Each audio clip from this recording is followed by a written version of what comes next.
उपराष्ट्रपति जगदीप धनखड़ ने पिछले हफ्ते सुप्रीम कोर्ट पर बयान दिया था और इसकी हर तरफ आलोचना हुई थी। 22 अप्रैल को उन्होंने फिर कहा था कि संसद ही सर्वोच्च है।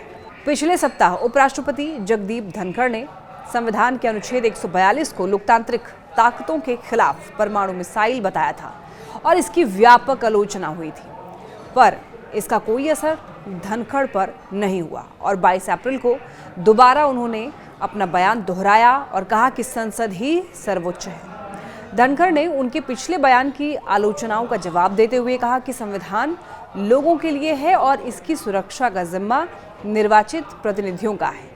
उन्होंने इंदिरा गांधी की ओर से 1975 में लगाए गए आपातकाल का भी हवाला दिया और इसे लोकतांत्रिक दुनिया के मानव इतिहास का सबसे काला दौर कहा।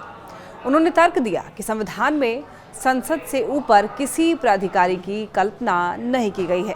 कहा जा रहा है कि धनखड़ की टिप्पणी सर्वोच्च न्यायालय के उस ऐतिहासिक फैसले की प्रतिक्रिया के रूप में आई थी जिसमें न्यायालय ने राज्यों के राज्यपालों द्वारा भेजे गए विधेयकों पर निर्णय लेने के लिए राष्ट्रपति के लिए समय सीमा तय की थी और ये कहा था कि तमिलनाडु के राज्यपाल RN रवि की ओर से 10 से अधिक विधेयकों पर मंजूरी नहीं देना और उन्हें राष्ट्रपति की मंजूरी के लिए सुरक्षित रखना अवैध है।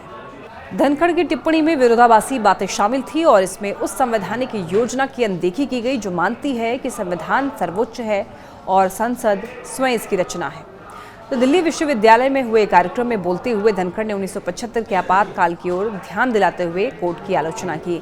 देश की न्यायपालिका और कार्यपालिका के अधिकार क्षेत्रों को लेकर सियासी बयानबाजी आखिर थम क्यों नहीं रही है, ये सवाल उठ रहा है। उपराष्ट्रपति जगदीप धनखड़ ने कहा कि संविधान की मूल भावना के अंतिम स्वामी चुने हुए जनप्रतिनिधि होते हैं और संसद से ऊपर कोई भी नहीं है।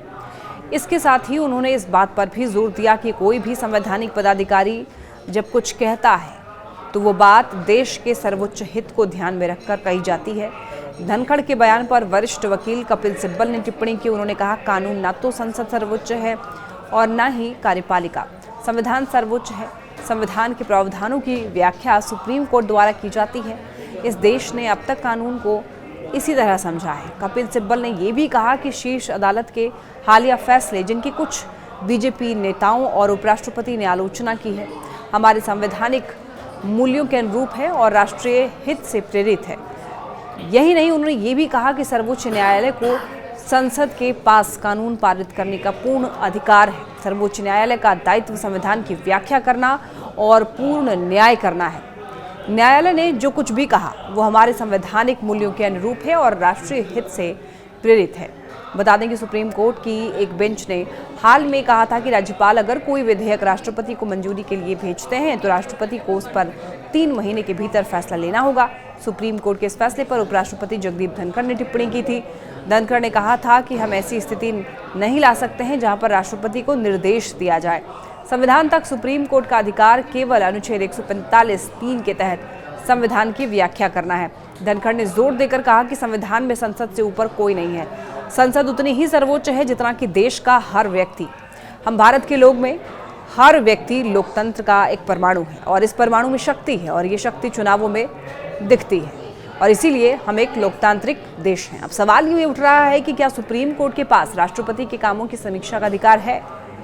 हाँ, भारत में न्यायालय, विशेष रूप से सर्वोच्च न्यायालय के पास संवैधानिक मामलों में राष्ट्रपति के कार्यों की समीक्षा करने और उन पर टिप्पणी करने का अधिकार है, क्योंकि भारत में संविधान सर्वोच्च है और सभी संस्थाएं जिसमें राष्ट्रपति भी शामिल है संविधान के दायरे में कार्य करती है। हालांकि ये अधिकार कुछ सीमाओं के साथ आता है, क्योंकि राष्ट्रपति के कुछ काम जैसे कि अनुच्छेद 356 के तहत आपातकाल लागू करना, संवैधानिक प्रावधानों के तहत मंत्रिपरिषद की सलाह पर किए जाते हैं, उनकी न्यायिक समीक्षा समिति हो सकती है।